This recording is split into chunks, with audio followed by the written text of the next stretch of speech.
This is the story of Itayai, the coyote, and Iltswaltsi, the great monster, whose hardened heart lies in front of you.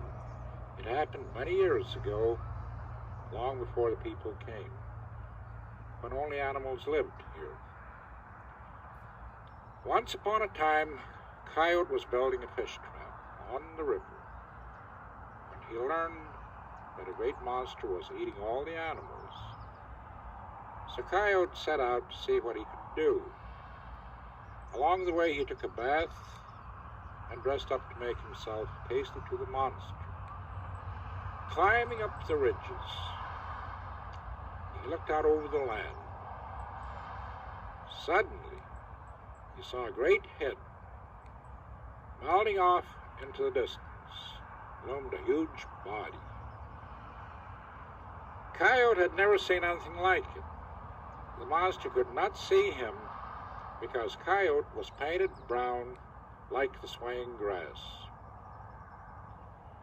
Using rawhide ropes, Coyote tied himself to 3 mountains, Pilot Knob, Cottonwood Butte, and the 7 Devils. Then he called out to the monster, "You have already swallowed all the animals.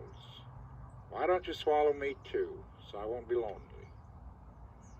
The monster did not know that Coyote carried with him a fire-making kit and 5 stone knives.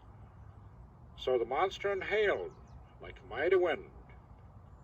He inhaled so hard that the ropes broke, and the coyote was carried right into his gaping mouth. Coyote looked around as he walked down the wide throat of the monster. Seeing many bones, he thought, many animals have been dying.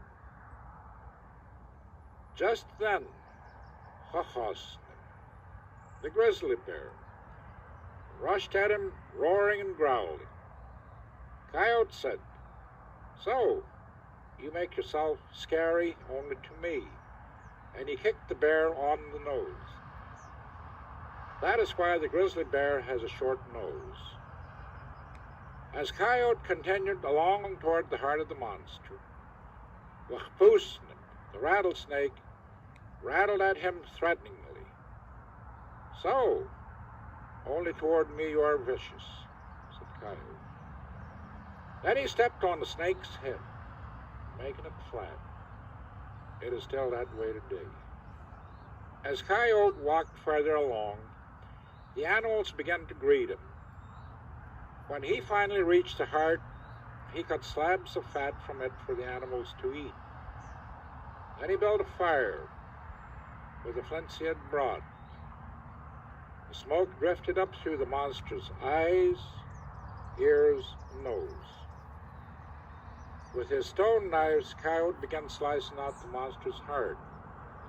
One by one, the knives began to break. But he kept on cutting.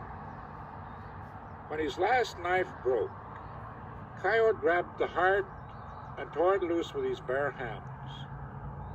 At that moment, the great monster died, and all the animals went out the openings of his body according to Coyote's directions. Muskrat was the last to come out, and they all had to help him, as he was caught by the tail. That is why the muskrat has no hair on his tail to this day. Everyone helped to carve the monster into large pieces. Coyote threw the pieces outward in every direction. Where they landed, nations of people sprang up. Coyote named them the Cayuse, the Blackfeet, the Coeur d'Alenes, the Yakimos. When he finished, the fox came up and said, "What is the meaning of this, Coyote? You have used up the body of the monster and given it faraway lands. Is there nothing left for this place?" "Well," snorted Coyote, "why didn't you tell me this before? Bring me some water." Coyote then washed his bloody hands and sprinkled the drops on the ground here. From this ground came the people Coyote named the Nimipu, the Nez Perce Indians. The heart of the great monster, now turned to stone, still lies here to mark the place of their beginning.